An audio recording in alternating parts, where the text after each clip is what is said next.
Good morning, good afternoon, good night, or good day to all of you.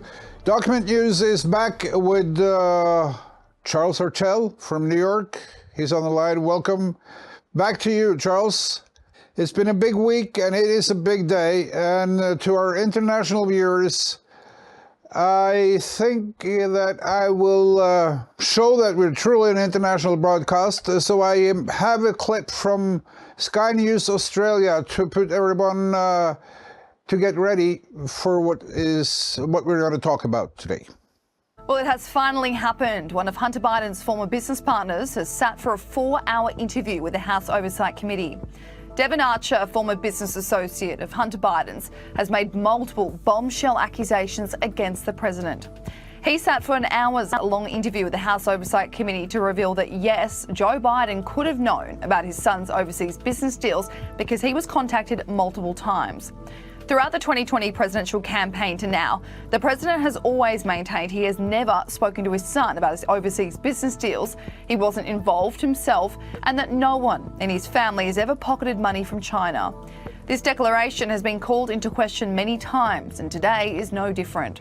Because Devon Archer, who has his own string of scandals and is about to be jailed for 1 year for bond fraud, has claimed Joe Biden either joined meetings in person or over the phone 20 times. Hunter Biden sat on the board of Ukrainian gas company Burisma Holdings from 2014 to 2019, where Devon Archer was also a board member. Burisma Holdings has been at the height of headlines over whether the president's son was involved in a conflict of interest and influence peddling scheme, while his father served as the vice president under the Obama administration.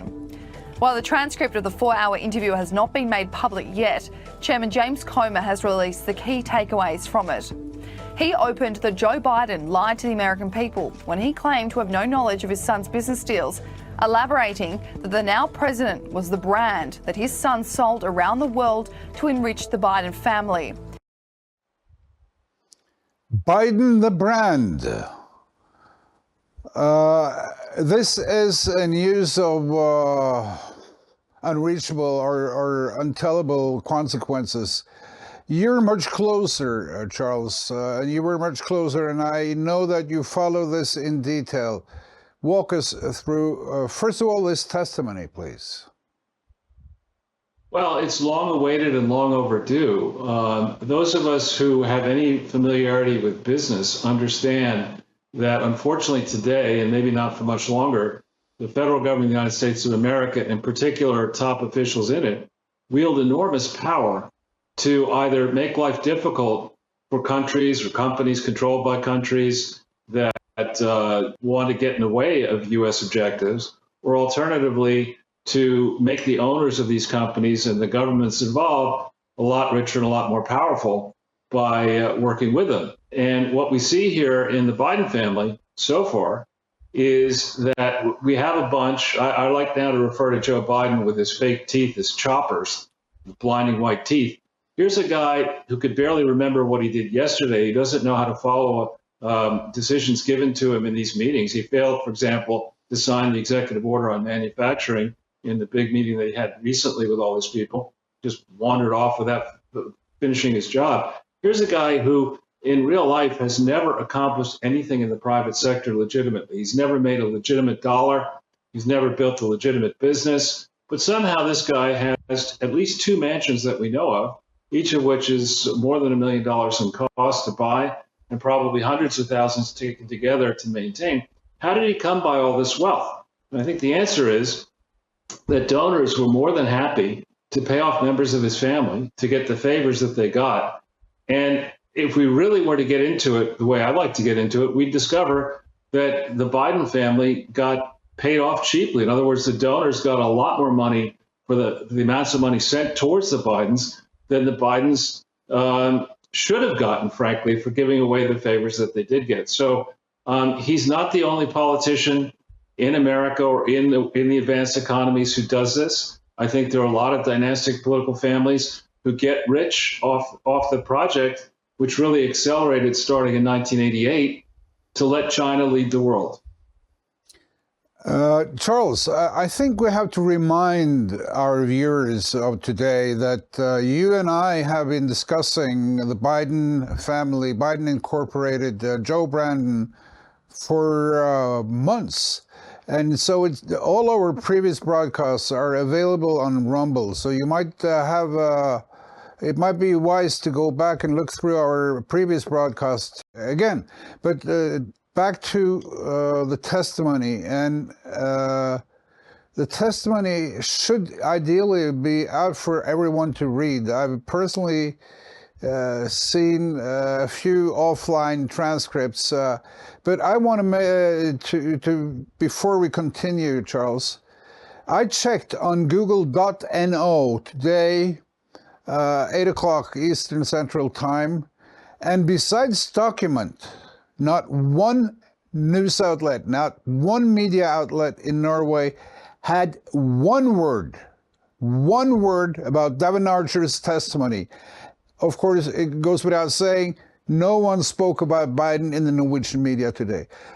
I think the situation is the same in Sweden and Denmark. What is the situation in the U.S.? Well, I think actually the situation in the U.S. is dire. We are now in the dead month of the year in August, when many families are preoccupied either enjoying what's left of summer and or getting their kids back to school. So there's not a lot of mind share in the U.S. around corruption and politics and geopolitical issues. It's all going to change come September and through the presidential election next year. But the average American, there are more stories coming in the mainstream press about this. There's one recently that income for men in the United States, adjusted for inflation per hour, is lower today in 2023 than it was in Jimmy Carter's years of 77 through 80. That is not progress. When your income after inflation, and this doesn't even get into taxes, but after inflation is lower per hour many, many years later, after supposed decades of progress under unregulated globalism, people understand there's a problem. When your jobs are not secure, when you're wondering, indeed, whether you're going to be replaced by a machine or engineered out of the equation, you're not happy. When your costs are soaring, and they are here, I don't know what it's like in Norway, but living costs, whether it be food, basics, they're soaring. And this is before we get back to what seems now to be happening with energy prices rising again. Of course, that ripples through the system. So the average American understands we're a lot worse off for all the supposed progress under expensive federal and globalist governance. And I think you're beginning to see a revolt against this. You're seeing it also, I think, in Europe, that people are finally saying, oh, wait a minute. There are a limited number of these globalist families, Klaus Schwab and others, pick the names in each country, who seem to do well by this project. They and their scheming sons and daughters seem to do very well, live nicely in mansions and high living and private jets, etc. The rest of us are a lot worse off, and this has got to change. Definitely. But let's go back to Devon Archer's testimony. As I said previously, it's not unfamiliar stuff to us, but let's look at the flip side of the coin before I ask you about what this will have to say or what repercussions it has in the American politics. Devon Archer sat on the board of Burisma. He overheard Hunter Biden, who definitely doesn't know shit, excuse my language, about oil and energy. And both of them collected $83,000 a month for sitting on the board of Burisma. Now, I suspect that this ought to have had a big impact on U.S. policies towards Ukraine too. Do you agree? Yeah, well, let's put those figures in perspective. I happen to have a good friend from business school, who became a very successful executive and was asked onto the board of Exxon. I'm an investor, a small investor in Exxon, and that's a big company. They pay their directors $500,000 a year, which is roughly $40,000 a month, or half what each of these bumbleheads, Archer and Hunter, got for being on the board of a very suspicious company whose finances probably are not legitimate, and which at the time that Hunter and Devin got on the board was trying to go public in the United States of America, where it needed SEC approval, Securities and Exchange Commission approval of their finances. So I think we begin to see that for a modest amount of money, call it $2 million a year, here's Zlochevsky, I think, who was a significant investor, the oligarch over in Ukraine, was very happy to buy protection and hopefully influence that would speed the process by which Burisma might go public and generate billions of dollars in cash and on paper for the oligarch. This is a game that should be policed by our FBI, by our CIA, by our deep state, by the IRS, and by the Securities and Exchange Commission. But of course, it hasn't been policed. And really, the bigger scandal here is not what the Bidens got or what the Burisma executives did. It's why our system failed to catch this. Coming on now, whatever it is, 16 years after the beginning of the financial crisis in 2007. If our regulatory apparatus is so weak in the United States that we're going to miss this, what else are we missing? Why are we missing? And how corrupt have we become? Also, I mean, as our editor wrote in this line this morning that caught my eye, the legal arm of the U.S. has become criminal. Right. It's disgusting. And it's really, it's an abuse of discretion. We see this as a common thread throughout the recent scandals of this millennium, that yes, there are many crimes, perhaps too many crimes on the books here in our country where we've had a proliferation of statutes and a proliferation of possible crimes. What happens now is that Merrick Garland, for example, our Attorney General, and the Deputy Attorney General, Lisa Monaco, they have wide latitude to say, you know what, we're not going to prosecute this, or alternatively, we're going to prosecute the former president aggressively. That discretion should be subject to review by some nonpartisan body. And for the benefit of this country and the wider world, that needs to happen soon. There's been an abuse of discretion, which has allowed criminal elements that finance our corrupt government to get away with too much for too long. And you're right, Gar. It's putting not just the United States system in jeopardy, it's putting the free world and global peace in jeopardy as people begin to say, well, if the United States is hopelessly corrupt, why don't we try it too in this country, in that country, in another country? And before you know it, we're in chaos. My thought exactly. I mean, one thing is the Biden Incorporated, which doesn't come as a surprise to us. But what does this have to say for the U.S. standing as a sole superpower, land of the free, or land of the once free, as you said last broadcast? What does it have to say for the U.S. standing in the world? I mean, it's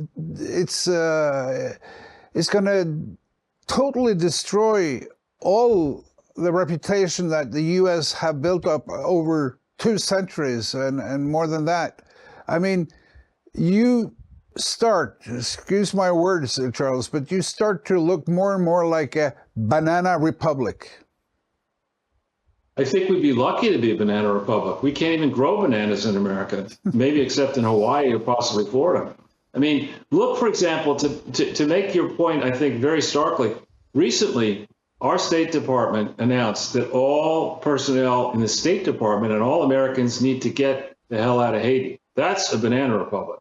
That's the direction in which we're going. And let's not forget that the Clintons, Norwegian government, and many other governments sent $10 billion to Haiti in 2010 to try to reverse the effects of the hurricane back then. And look where we are 13 years later. If we can't rebuild Haiti, what business does America and does the advanced world have trying to build nation states around the world? And we are headed directly into becoming Haiti. I mean, at least Haiti is an island, or mostly is on an island. Maybe it can protect its borders. We can't protect, or willingly won't protect, our southern borders. So this is, we're going on, you used the phrase, so I think the administration is engaged in Project Shit Show. I mean, that is what they're doing in the economy, in foreign policy, in the financial world, in terms of moral leadership and moral hazard. That's what we have here. We have a man who's lost his mind with a subpar group of administration cabinet officials who are destroying the various departments, whether it's Buttigieg in transportation, Kamala Harris pretending she knows what she's doing. I mean, this is a horrible example. And I think people who would take advantage of the West and the U.S. see this and are going to seize the opportunities to do so. We ought to be lucky that the House Oversight Committee at least have had, under Republican leadership, at least have had the guts and the balls to bring some of these people to testify in front of Congress. Now, I bet everyone is asking, what does this have to say for the Biden presidency in the short run, the Biden candidacy in the long run? And what about this whispering about impeachment? Where do we stand on this today, the day after Devon Archer's testimony? Well, as a practical matter, impeachment is possible in the House, but conviction is unlikely in the Senate.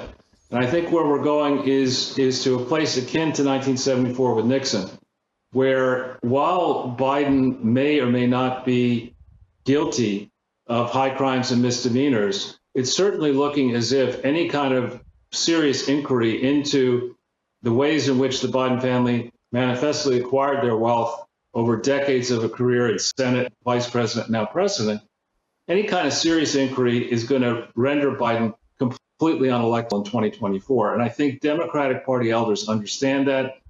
And I think independents, most importantly, understand it. And today, independents at this moment are the largest swath of likely voters. So I think the Biden candidacy in any legitimate election is dead now. And it's going to be Democratic donors who are going to go to him and to Kamala and are going to try likely craft some kind of alternative workaround where either, as Jonathan Turley, the famed law professor, suggested earlier or late last week, either Biden pardons Hunter and decides not to run again, which could happen, or pardons more than just Hunter, or the Democrats go to him and go to Kamala and say, look, here's the deal. You're unelectable. Here's how we're going to work through all this. You're going to get paid off. People are going to get paid off and protected. And the new team is, you name it, Gavin Newsom, Michelle Obama, whatever. Somebody's going to be run against, whether it's Trump or somebody like Trump in 2024. So I think there's going to be a lot of change behind the scenes and a lot of news starting in September.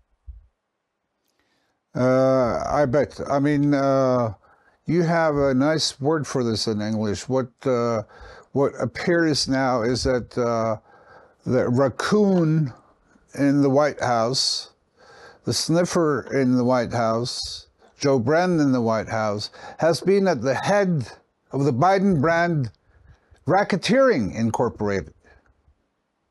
Right. Capone. Capone. He's going to set up the Capone. Yep. Well, you mentioned briefly, and I know, and you ought to know that too, Charles, you have a few avid viewers here in Norway who are very anxious to hear news about your digging into the Clinton Foundation. And in that regard, you brought us a gem, and we're going to watch something from last week that you tipped me off on. I think Don has the video ready. Let's watch it. President Biden faces the possibility of an impeachment inquiry. Let's look back at the three presidents who have been impeached and why. Look at this. Back in 1868, Andrew Johnson was the first president to be impeached. Congress produced 11 articles of impeachment, charged him with violating the Tenure of Office Act. So it was the final straw was basically when he replaced the Secretary of War. His name was Edwin Stanton, who was appointed by Lincoln, and he was a Republican who favored the civil rights for freed African Americans. He also vetoed a lot of bills that he thought were too harsh on the South. But it turns out, years later, the Supreme Court determined that act was unconstitutional. So he should not have been impeached. The second one was Bill Clinton, as we all remember. 1998, 2 articles of impeachment were passed by the House, charged with lying under oath to a federal grand jury and obstructing justice. This all revolved around his relationship with Monica Lewinsky, and he was encouraging White House staffers to deny his affair. Then the third one, we all lived through this. This was President Donald Trump. He was impeached twice, first president to ever be impeached twice. The first one was 2019 for that phone call with Zelensky, and the last one was 2020, and that was the incitement for insurrection. Charges stemmed from the phone call with the president of Zelensky. That was the first one, and the second one was January 6th. All right, let's come over here because Newt Gingrich was involved in the impeachment of Bill Clinton. He was Speaker of the House at the time and joins us now. Good morning to you. Good morning. Good morning, Mr. Speaker. Well, great to have you here. We're hearing McCarthy is now saying that there's possibility of an impeachment inquiry. Do you think this is a good idea? Yeah, I think Speaker McCarthy has it about right. The next step is to learn a lot more. And if you have a impeachment inquiry, you have a much broader range of Congress insisting that people answer. We have really 2 parallel stories. One is the corruption of the Biden family. The other is the corruption of the Justice Department, which we just saw yesterday when Hunter Biden's secret deal collapsed in court. And I think having an impeachment inquiry, which may or may not lead to impeachment, but it's going to lead to a lot more evidence coming out. And the case against Joe Biden is going to get worse and worse. And frankly, the case against the Attorney General and the Justice Department is going to get worse and worse. So I think Speaker McCarthy is about right. Calm, measured, get the facts, do whatever you have to do to get those facts, and then see where it leads to. But don't leap ahead and assume you know more than you do. If it does lead to an impeachment, what are the consequences? Well, I think it's very hard to see the Senate ultimately convicting, as you noted in the other 3 impeachment examples. The Senate ultimately stopped them. And I think for 2 reasons. One is the Senate still has a lot of Democrats. It takes a 2/3 majority to convict. And the other is the prospect that if you were to remove Joe Biden with all of his weaknesses, with the corruption, with the cognitive decline, you'd get Kamala Harris.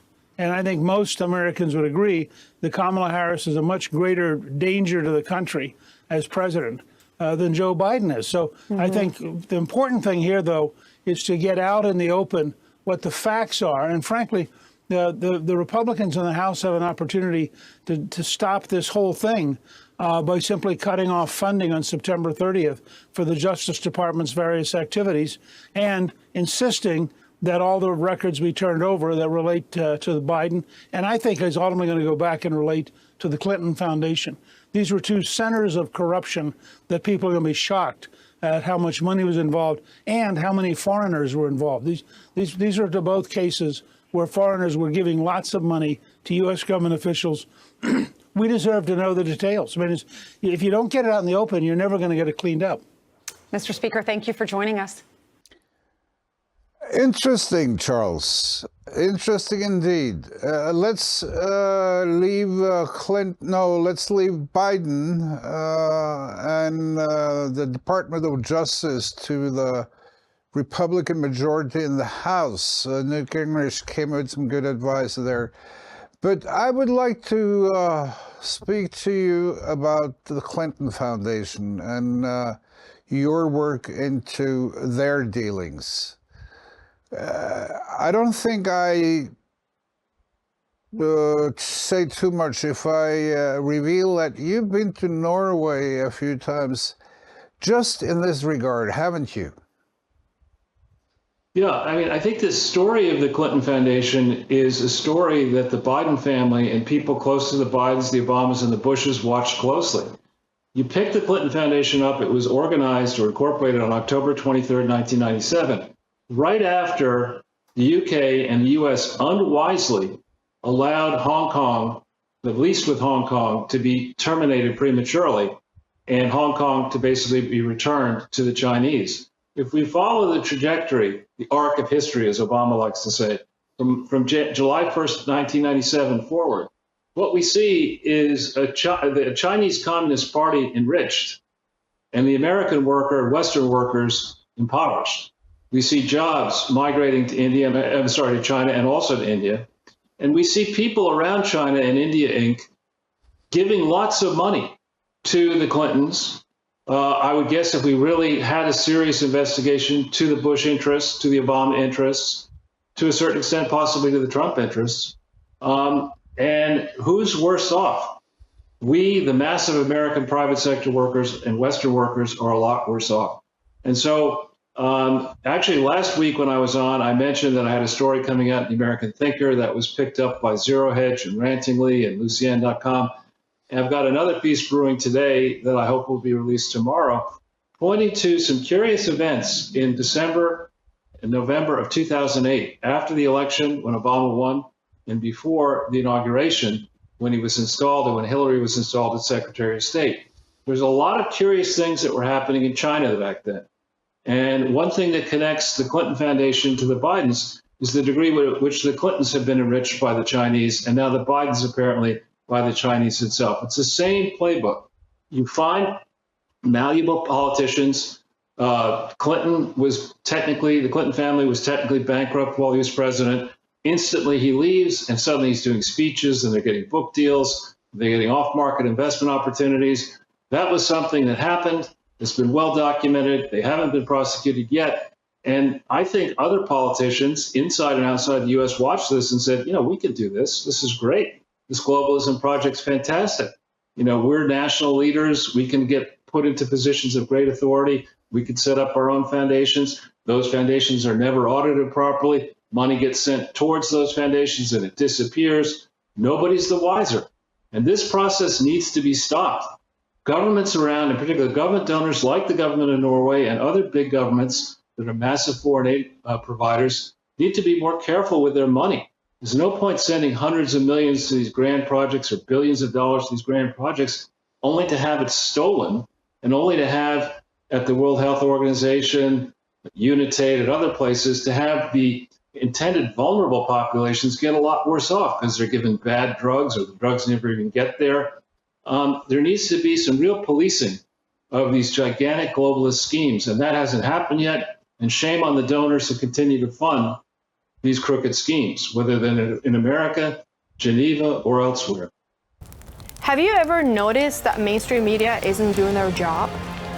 Media's job used to be to protect the people from shady government and corporation behaviors and keeping them in check.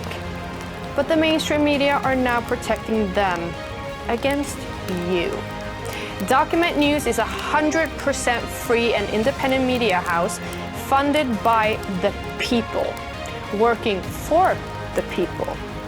We'd like to continue our job informing you about what's really going on, so you're not left with media who tells you what to think instead of giving you information to think about. Support us and thus support yourselves and your loved ones. Thank you. Charles Ortel has at least 2 shows a week with Jason Goodman, Crowdsource the Truth. And then he has his own Twitter channel, chasort at twitter.com. He's a wealth of news on what's going on in the U.S. So please be sure to subscribe to his tweets and to document. And while I'm at it, we're a small, independent Norwegian news channel. We have our own written newspaper, web papers in Swedish, Danish, Norwegian, and English.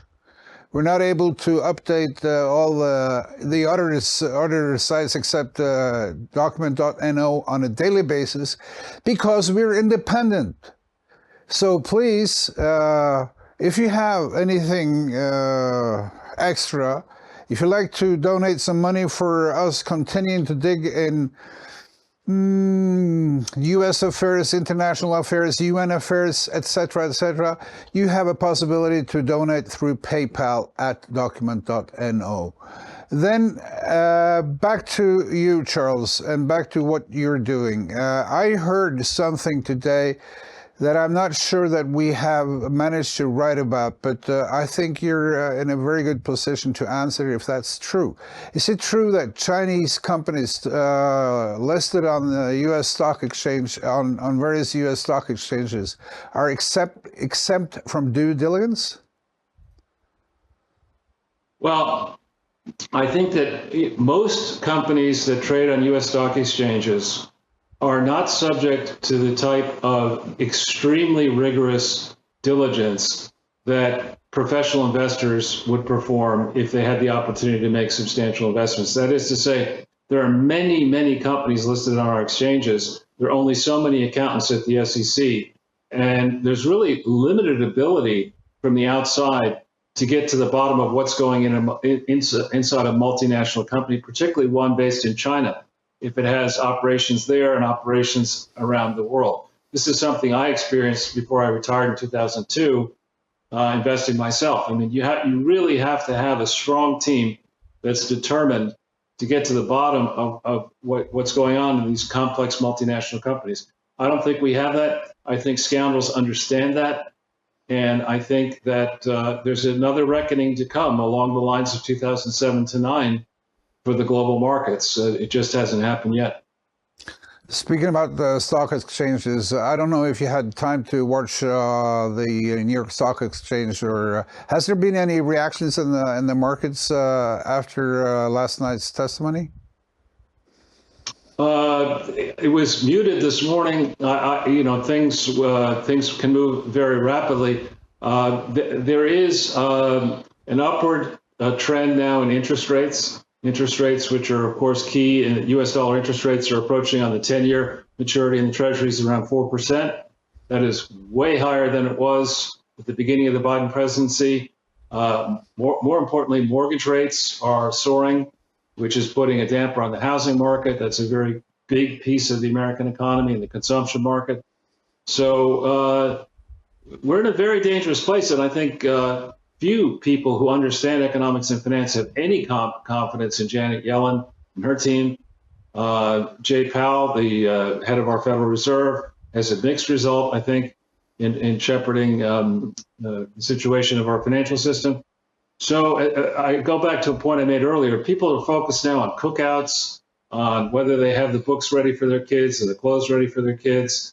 And as happened in 2008, people were watching the Chinese Olympics then, and markets didn't really start to roil until the end of August 2008, after the Olympics were over. I think we're in a similar place now, where people are watching developments, for example, in Niger, where there was a coup. They're watching the situation now where apparently Ukraine is maybe shelling Moscow, and wondering how these various conflicts in those two places and in other places that affect energy markets, how they can shake out for the balance of the year.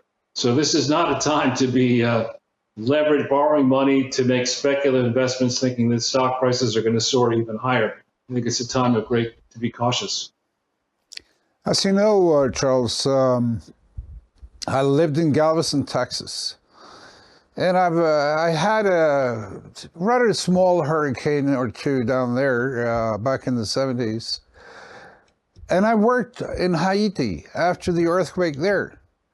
Now, earthquakes are luckily quite rare in the U.S., but August is also the height of the typhoon season, isn't it? The hurricane season. So would it be fair to say that the gusts of wind heard in the Congress yesterday were just a foreboding of the stronger winds to come in the weeks to come? Well put. Your lyrical expertise is evident and well put. That said and done, Charles. We shall eagerly be waiting for next week, when I hope to have you back online. I'm going up north in Norway to have some better weather because, you know, the climate crisis, according to MSM, has created hotter weather in the north of Norway and wetter weather in the south. Isn't that strange? Well, I tried to put everything on the climate crisis, which is a bunch of lies too, of course, but I'm going to go up north. So the next broadcast, I will be online from Tromsø.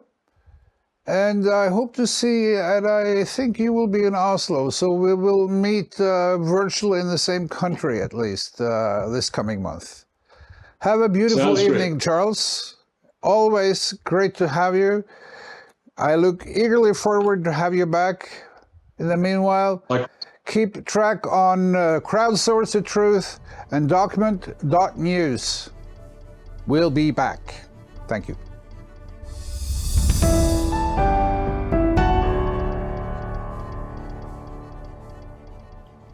My name is Monica Smith. I'm from Australia and I am touring Europe at the moment. You can check out all my events at monicasmith.com. But I am in Norway right now in the studio for Document TV, which is where Rebecca does all of her news. And I'm so honoured to be here. Document TV is just growing from strength to strength. And I was interviewed by Rebecca about 1.5 years ago. And it's just so nice to be here in person. They are doing amazing things and they want to grow. So you should definitely support Document TV because I certainly do.